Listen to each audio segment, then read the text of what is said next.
Em homenagem ao Dia dos Pais, eu quero ler um poema do pastor Henrique Vieira, que está no DVD amarelo do Emicida, que diz assim: vejo a vida passar num instante, será tempo o bastante que tenho para viver? Não sei, não posso saber, quem segura o dia de amanhã na mão? Não há quem possa acrescentar 1 milímetro a cada estação. Então será tudo em vão? Banal, sem razão?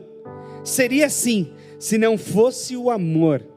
O amor cuida com carinho, respira o outro, cria o elo, num vínculo de todas as cores. Dizem que o amor é amarelo. É certo na incerteza, socorro no meio da correnteza, tão simples como um grão de areia, confunde os poderosos a cada momento. Amor é decisão, atitude, muito mais que sentimento, é alento, fogueira, amanhecer. O amor perdoa o imperdoável, resgata a dignidade do ser, é espiritual, tão carnal quanto angelical, não está num dogma ou preso numa religião, é tão antigo quanto a eternidade. O amor é espiritualidade, latente, potente, preto, poesia, um ombro na noite quieta, um colo para começar o dia. Filho, abrace a sua mãe. Pai, perdoe seu filho. Paz é reparação, fruto de paz. Paz não se constrói com tiro, mas eu miro de frente na minha fragilidade. Eu não tenho a bolha da proteção. Queria guardar tudo que amo num castelo da minha imaginação, mas eu vejo a vida passar num instante. Será tempo bastante que eu tenho para viver?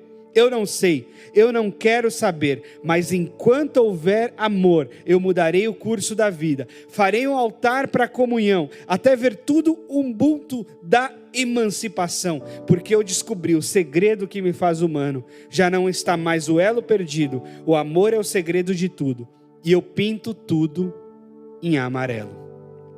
Essa é a minha homenagem para você, pai, nesse dia especial. Aqui estamos com Júlio, com Romeu e eu, pai, e nós também cumprimentamos aqueles que ocupam esse lugar de pai, tal qual tios, avós, padrastos e até pai e mãe, que fazem esse duplo e importante papel. Então, para você, feliz Dia dos Pais, a nossa gratidão pela sua vida, que contribui para o mundo e para a nossa existência. Bom, eu tenho sentido e tenho percebido que nós estamos em crise. E não estou falando apenas da pandemia do Covid-19. Esse novo papel da mulher na sociedade, os impactos do feminismo, que são importantes e inegáveis, faz com que o homem procure um novo lugar. E às vezes não é muito confortável se adequar a esse novo espaço. E com certeza isso afeta a paternidade. Porque é evidente que a paternidade dos nossos avós, ou a paternidade até dos nossos pais, será e deverá ser muito diferente da nossa paternidade. Porque é uma experiência nova, é uma experiência num mundo novo. E toda relação é uma relação própria. Então eu também não faço aqui, não penso aqui que a paternidade é uma coisa só, não. A paternidade é diferente para cada pai e é diferente na relação de cada pai e cada filho.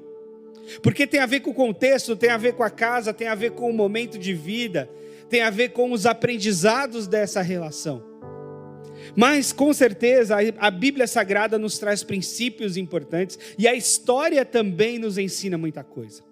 Quando a gente olha para a história, quando a gente olha para o mundo chamado patriarcal, nós vemos a família em torno do homem. O homem com a proeminência social, o homem com a voz única muitas vezes para fora da casa e para dentro dela. Os filhos seguiam os pais, seguiam por vezes a carreira do pai. As filhas deveriam encontrar alguém parecido com o pai para casar. Era esse o olhar que se tinha. Era assim que funcionava a sociedade. Pois é, o mundo muda. E nos últimos tempos tem mudado muito rápido. Num outro momento, os pais eram vistos como não mais importantes. A mulher cresceu e ocupou esse lugar não só dentro da casa, na sua tarefa de cuidadora, educadora, mas também fora de casa, no mundo do trabalho, na sociedade como um todo. E ela ganhou força e tem ganhado cada vez mais força e mais espaço. E essa força feminina trouxe a ideia de que o pai é dispensável. Aliás, algumas mulheres tiveram filhos em projetos individuais, com doação de espermatozoide, por exemplo. E isso trouxe talvez um sentimento social de que o pai realmente não é importante. O pai assim não é tão essencial, não é uma influência tão certeira na vida dos filhos. Às vezes, em algumas relações, em algumas famílias, parece que o pai é um intruso na relação filho e mãe. Ele não pode entrar naquela relação. Aquela relação é mãe e filho e acabou. Por outro lado, há muitos pais que realmente fugiram ao seu papel de pai. Romperam relações, saíram para comprar um maço de cigarro e nunca mais voltaram. Eu chamo de pais abortistas, pais que abortaram os seus filhos ainda que eles permaneçam vivos. Porque eles mesmos o mataram em seus corações e nas suas vidas. Eles sumiram a responsabilidade, eles deixaram de dar importância para a influência deles na vida dos filhos. E isso é uma tragédia social. Há muitos filhos que sofrem muito a ausência de seus pais. Pesquisas apontam que parte da violência, grande parte dela, se deve a essa falta de paternidade. Porque o pai, ele ocupa um espaço fundamental na lei e na moral dentro da educação dos filhos. A psicanálise vai dizer isso pra gente, que o pai é essa representação de lei, de moral e de separação entre mãe e filho. E é importante que se tenha essa figura. É verdade que a psicanálise também vai dizer que essa figura pode ser ocupada por outra pessoa. Aí é que entram tio, avô, padrasto, mãe, que às vezes tem que ocupar essa dupla função, mas que se sobrecarrega demais, porque além da sobrecarga emocional disso, tem toda a sobrecarga de tarefa, de finanças, mas também desse afeto e dessa mãe que precisa o tempo todo dar afeto e dar limite, dar afeto e dar limite, e fazer isso sozinha. Quando você tem um casal em harmonia, você tem mais facilmente essa divisão de tarefas. Não que o pai seja só o do limite, a mãe seja só o do afeto, mas essa troca e essa divisão de papéis se faz fundamental. Bom, diante dessa crise, diante desse cenário todo, diante das dificuldades às vezes que a gente tem de nos relacionar talvez com Deus em função da nossa má relação com os nossos pais ou da nossa zero relação com os nossos pais, eu quero dizer para você que Deus é Pai, sim. E Deus pode e deve nos ensinar a estabelecer relações em todas as esferas. E que é possível, a partir da nossa relação com Deus, a gente se ressignificar todas as outras relações. E é assim que deve ser a nossa vida. Bom, e aí vamos olhar para Deus então como nosso Pai. Quem é esse Deus Pai? Como é que ele se relacionou com seu Filho Jesus? E a primeira coisa que Deus Pai faz no cuidado com seu Filho Jesus é preparar a família na qual Jesus iria nascer.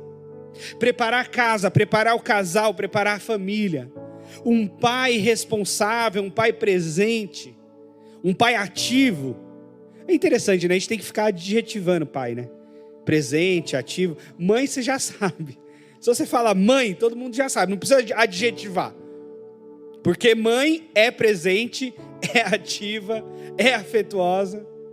Agora pai a gente tem que adjetivar. Se é ativo, se é inativo, se é rude ou se é afetuoso, se é presente ou se é ausente.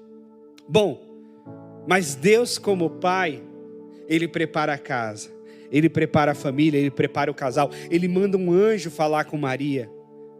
Está lá em Lucas, capítulo 1. Ele fala assim, você é agraciada, Maria. O Espírito Santo vai gerar dentro de você um filho, e você vai chamá-lo de Jesus.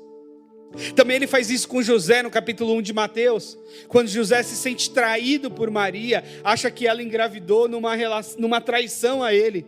Um anjo também aparece para ele e fala: José, fica calmo, fica tranquilo, não tenha medo de ter Maria como sua esposa, o que ela tem é do Espírito Santo. Então ele prepara a casa e o casal para receber seu filho. Segundo lugar, Deus afirma o amor por seu filho, e o afirma publicamente. Eu aprendi com o meu mestre, pastor Irlande, que nós repreendemos no privado, mas elogiamos em público, e especialmente os nossos filhos. Quando Jesus é batizado por João e sai das águas do Rio Jordão, uma voz vem do céu e diz: este é o meu filho amado em quem eu tenho prazer. Esse é o meu filho amado que me faz feliz. Esse é o meu filho amado e eu tenho orgulho dele. Esse é o meu filho amado e ele me representa nessa terra. Tudo isso afirmava, não só para Jesus, mas para todas as pessoas que ouviam, que ele de fato era o Filho de Deus e Deus estava com ele. Tanto que na tentação, o que o diabo faz? O diabo tenta desestabilizar exatamente essa voz de Deus. O diabo diz: mas se você é o Filho de Deus, mas se você é de fato, mas se você... Não, Jesus não caiu na cilada do diabo. Por quê? Porque o pai dele afirmou a identidade dele. Eu sou um filho amado e meu pai tem prazer em mim. Como é importante a gente afirmar isso. É fato que a comunicação não é só verbal. A gente comunica no abraço, no beijo, no afeto, na ausência dele, na fala, no silêncio. Tudo é comunicação. Mas falar traz aquilo que está talvez implícito no ar, traz para a luz e para a realidade. E quão é importante a gente dizer isso. Marcos Pianges é um cara muito legal que fala sobre paternidade aí na internet. Ele tem um livro chamado O Poder do Eu Te Amo. E ele diz como é poderosa essa palavra, essa afirmação. Como isso mexe com a autoestima dos nossos filhos. Como isso mexe com a autoestima do outro com quem a gente se relaciona. A gente dizer eu te amo.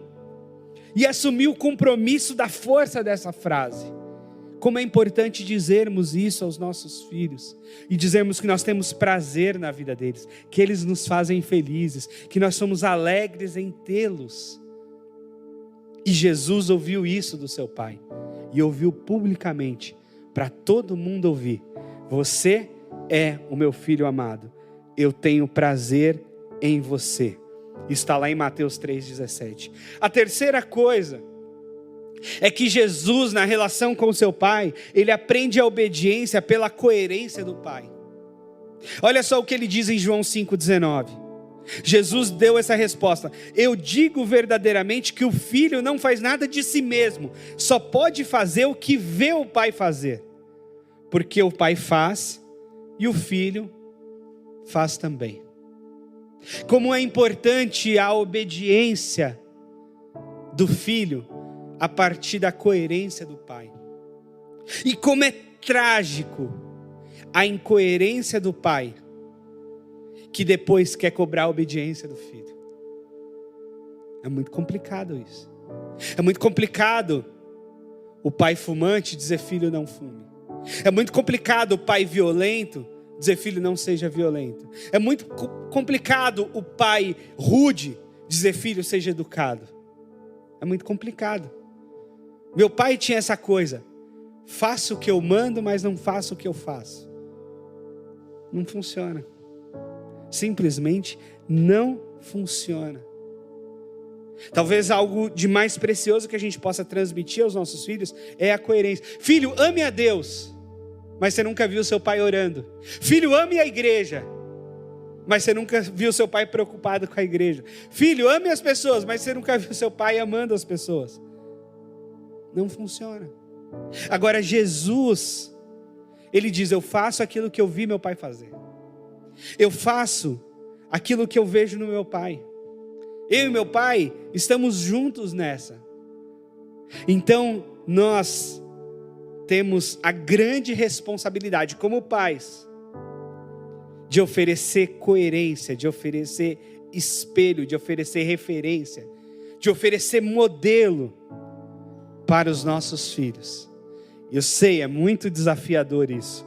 Eu penso, falando sobre isso, eu penso como é que vai ser a minha vida daqui para frente. Mas eu não posso fugir a essa responsabilidade. Não há como. Não há como ser diferente. Agora tem uma coisa também. O pai entrega o filho para o mundo. Por isso que eu digo que Deus é pai, não é mãe. O pessoal mais progressista quer dizer que Deus é mãe. Mas eu continuo afirmando que Deus é pai. Por quê? Porque Deus entrega o filho. O texto bíblico diz que Deus tanto amou o mundo, que deu seu filho unigênito para que todo aquele que nele crê não pereça, mas tenha a vida eterna.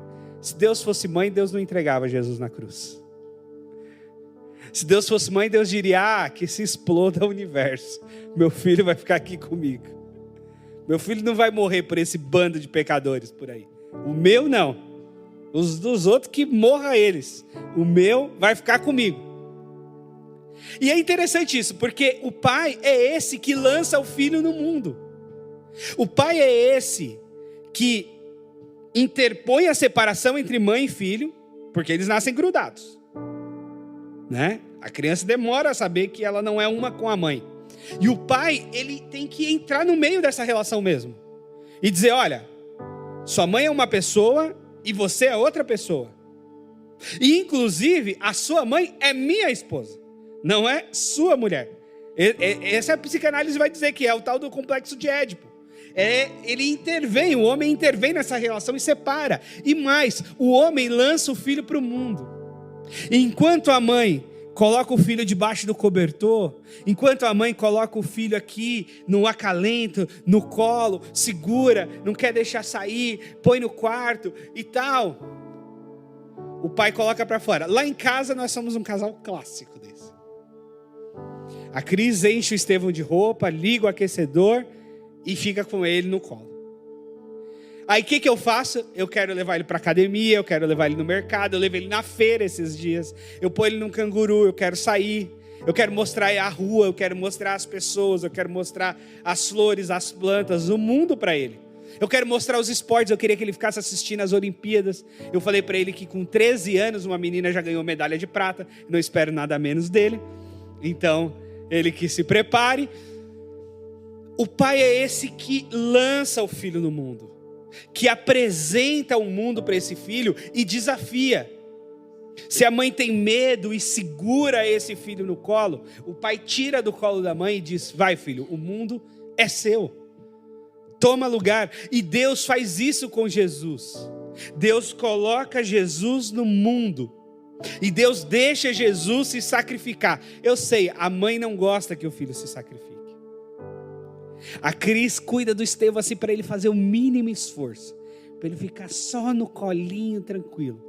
Eu pego o Estevão, já coloco ele de bruços, aí já viro para o outro lado, já rolo, já faço ele ficar numa posição que ele não gosta, até ele chorar e cansar. Aí eu pego, aí faço um carinhozinho, boto para chorar de novo. E vou fazendo isso. Vou cuidando dessa forma. Esse é o jeito do pai cuidar.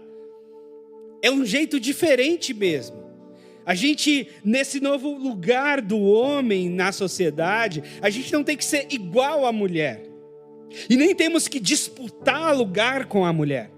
Nós temos o nosso papel. A mãe tem um papel e o pai tem um papel. A mãe tem uma voz, o pai tem outra voz. A mãe tem uma brincadeira, o pai tem outra brincadeira.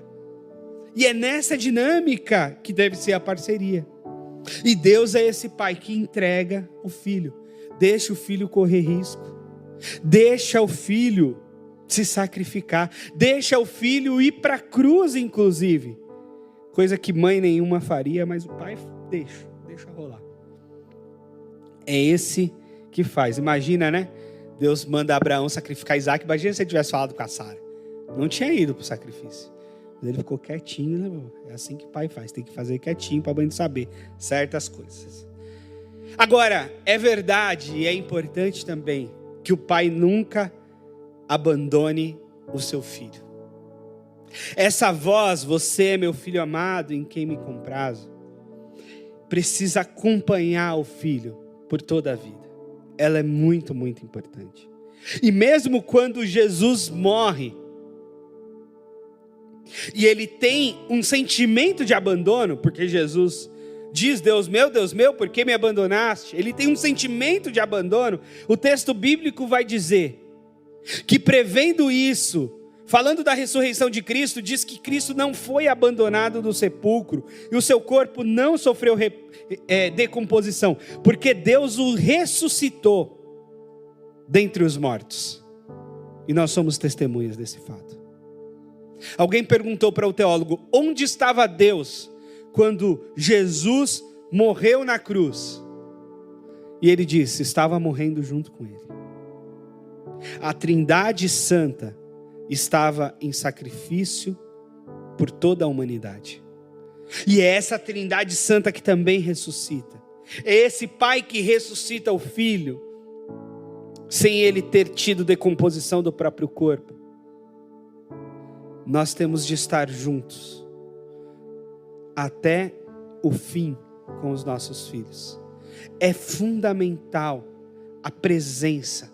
Não abra mão. Você que é pai, não abra mão da sua presença com o seu filho. Você que é filho, não abra mão da sua presença, ou da presença do seu pai, dessa influência boa. Eu sei, há influências maléficas. Eu sei que nem todos os pais querem estar por perto.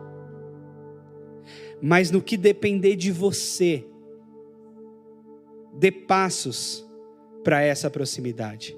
Dê passos para essa boa influência tão necessária. Não ache que você se basta porque seu pai é isso ou aquilo. Não. Ainda assim, nós precisamos dele.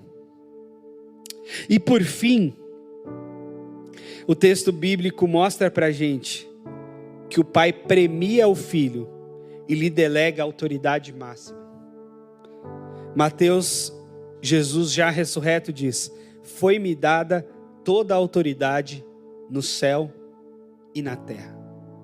Esse pai tão presente, tão amoroso, esse pai afirma tanto esse filho, que quando esse filho ressuscita, e é ele que ressuscita, esse pai diz: agora você tem toda a autoridade no céu e na terra. Esse pai confia nesse filho e confia-lhe a autoridade do universo na mão dele. Ele confia plenamente no filho. Quando a gente tem uma relação com um filho adulto, ela precisa ser pautada nessa confiança. Eu confio em você. Eu confio nas suas decisões. Eu delego essa autoridade para você e permito que você faça o que tem de fazer. Por quê? Porque a sua oportunidade de ensinar o seu filho é na infância. Um pouco mais na adolescência. Mas na vida adulta, você tem que confiar no que você fez na infância e na adolescência. Porque depois, essa relação entre adultos é outra. Continua sendo uma relação pai e filho, mas é outra relação. Você não vai atravessar a escolha do seu filho sobre profissão, sobre relacionamento, sobre casamento, sobre que lugar vai morar, sobre religião. Seu filho vai escolher.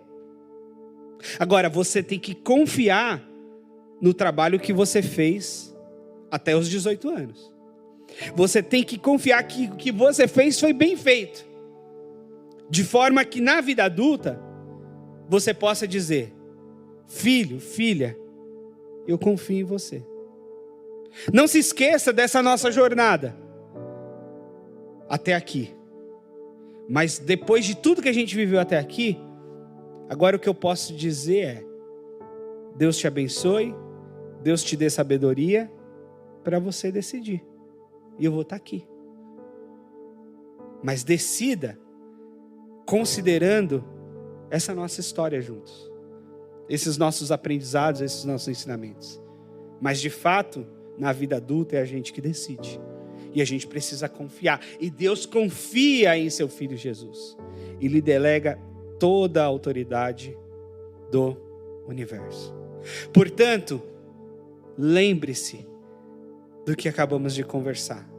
Lembre-se de que o pai prepara a chegada para o filho, de que o pai afirma o amor ao filho, à filha, de que o pai, ele está junto, coerentemente, oferecendo a sua própria vida como espelho para o filho, de que o pai entrega o filho ao mundo e faz esse papel, ele tira do colo da mãe e lança-o no mundo, com certo cuidado, mas deve fazê-lo. Meu pai era um tanto descuidadoso, se é que existe essa palavra. E eu lembro que quando eu ganhei minha primeira bicicleta aos 8 anos, uma felicidade enorme, né? Até hoje eu amo bike, mas ele me soltou na ladeira, na primeira vez. E aí já se foram 2 dentes, porque eu bati num carro parado, caíram 2 dentes, e nunca mais eu quis andar de bicicleta com o meu pai. Graças a Deus eu não fiquei com trauma. O meu tio me ensinou a andar de bicicleta. E aí a coisa fluiu bem a partir de então. Não que eu não caia, eu continuo caindo de vez em quando. Mas agora eu caio com um pouco mais de consciência, talvez. E certo equilíbrio em cima da bike. Então tem pai que é meio doido, né? Mas em algumas atitudes era importante esse lançar. A minha mãe queria proteger, guardar, e ele me lançava no mundo. Eu lembro de uma situação de briga de rua. Tudo bem, não é um bom exemplo briga de rua. Mas meu pai me dizia, você é pequeno, não espera, já dá a primeira. E aí eu fiz isso, né? Fui brigar com o moleque. Na hora começou a discussão, eu já... Aí o menino maior, o irmão mais velho, quis entrar. E meu pai estava olhando. Aí meu pai falou, não entra não, que eu também entro. Deixa os dois com a mesma idade. E aí meu pai deixou o pau comer, deu tudo certo. E eu voltei para casa. Eu tinha uns 11 anos. Lembro que eu dei uma latada aquela lata de leitinho assim, eu dei na boca do menino, porque eu estava empinando pipa. Dei uma cortada e tal. Minha mãe achou um absurdo, mas meu pai achou ótimo que eu saí bem da luta. Mas o pai lança no mundo. O pai lança no mundo, e esse é o papel do pai mesmo. E é necessário que seja assim. Agora, precisa lançar com afeto, com cuidado, com bom exemplo, afirmando o afeto. Eu lembro de uma vez, de uma situação, que essa foi muito marcante para mim também. Que eu cabulei aula. Para quem não é desse linguajar, eu não sei se ainda se usa isso, mas eu cabulei aula para ir para o shopping. Então eu falei que fui para a escola e fui para o shopping. Só que o meu vizinho chegou mais cedo e era da minha sala. E eu cheguei no horário normal, com aquela cara de quem, sei lá o quê. Mas eu cheguei. E aí meu pai falou, onde é que você tá? Eu falei, na escola, ora. Onde estaria? Ah, é verdade? É verdade. Aí eu senti que não estava legal. Ele falou, vamos lá pro quarto que a gente vai conversar. Eu falei, ixi. Não, porque o seu colega falou que teve não sei quantas aulas vagas, eu tinha uns 11 anos. 5ª série. E aí meu pai me levou pro quarto e falei, nossa, agora eu vou apanhar. Porque daí eu admiti, né? E já fiquei com aquele medo. Falei, bom, agora eu vou apanhar e não vai ter jeito. E aí meu pai me sentou na frente dele. E falou assim, você sabe que eu tenho muito orgulho de você. E que eu sempre falo para os meus amigos que você é um filho legal, bacana, inteligente, não sei o quê. E agora eu vou ter que voltar lá no trabalho e dizer para os meus amigos que meu filho é mentiroso? Você acha que eu vou ter que fazer isso? Aquela confiança que eu tinha em você, eu vou ter que deixar de ter agora? Como é que vai ser? E aquela conversa foi pior que uma surra, né? Porque ele não me bateu. Mas eu acho que ele foi muito sábio naquele dia, naquela conversa. Porque foi uma conversa tão importante, tão séria, tão marcante. E foi uma conversa que ele explorou esse aspecto positivo. Do tipo, eu quero continuar confiando em você. Só que eu preciso da sua garantia de que você não vai mais mentir. Eu quero continuar dizendo para os meus amigos que você é um filho confiável, legal, que pode ir e voltar da escola sozinho, que não vai ter problema. Mas eu preciso da sua palavra. E foi tão importante aquela conversa aos 11 anos de idade que eu nunca mais esqueci. porque trouxe a responsabilidade, trouxe essa condição da afirmação da minha identidade. Ele afirmou o afeto, mas trouxe a repreensão de que o que eu tinha feito era grave, era muito errado e não poderia continuar daquele jeito, senão a nossa relação iria ser baseada em mentira e não na verdade. Então foi tão importante aquela presença naquele momento, aquela conversa naquele momento. E isso só acontece quando se está presente. Porque na ausência, essas coisas passam batido. E os pais nem veem. Mas pelo menos naquela fase da minha vida, eu tive várias fases com meu pai. Mas naquela fase, foi uma fase que ele estava presente. Houveram outras que estava muito ausente. Mas naquela fase, naquele momento, estava presente. E quão importante foi essa presença. Essa presença que me deu confiança para me lançar ao mundo desde muito cedo. Agora, se o seu pai não foi tudo isso para você, o meu também não foi para mim. E nós temos de perdoá-los, porque eles não são infalíveis como Deus. Eu trouxe o exemplo de Deus como pai. Os nossos pais terrenos estão um pouco distantes de Deus. Então, com certeza, não darão conta de ser tudo isso. Mas nós que aprendemos com a palavra de Deus e aprendemos com Deus, podemos ser um pouco disso, pelo menos, para os nossos filhos. Podemos abraçá-los com essas afirmações. Podemos abraçá-los com essas relações. E no final de tudo, se a gente não aprender nada disso aqui, a presença já se fará fundamental. Não abra mão da influência que você tem, pai, apenas com a sua presença. A sua presença na relação com o filho, em si, já faz toda a diferença. Porque a ausência de um pai causa um buraco gigante, que a mãe, por vezes, fica na luta para poder tapar. Mas ainda assim, um certo buraco fica. Então a gente precisa ocupar esse lugar da presença. E isso é o que tem de mais importante em qualquer relação. É presença. A presença é sempre o melhor presente. Temos de estar presentes, fazendo presença na vida dos nossos filhos, dos nossos amigos, dos nossos familiares, da nossa igreja. Todos nós temos de nos fazer presentes. E isso, com certeza, é o que vai contar, é o que vai ser lembrado para sempre. Não é verdade? Lembre você da relação com seus pais. E eu tenho certeza que você lembra pouco dos presentes e lembra mais da presença. A presença sempre é o melhor presente. Amém? Vamos orar? Pai amado, obrigado pela graça, pela misericórdia, por ser o nosso Pai bendito,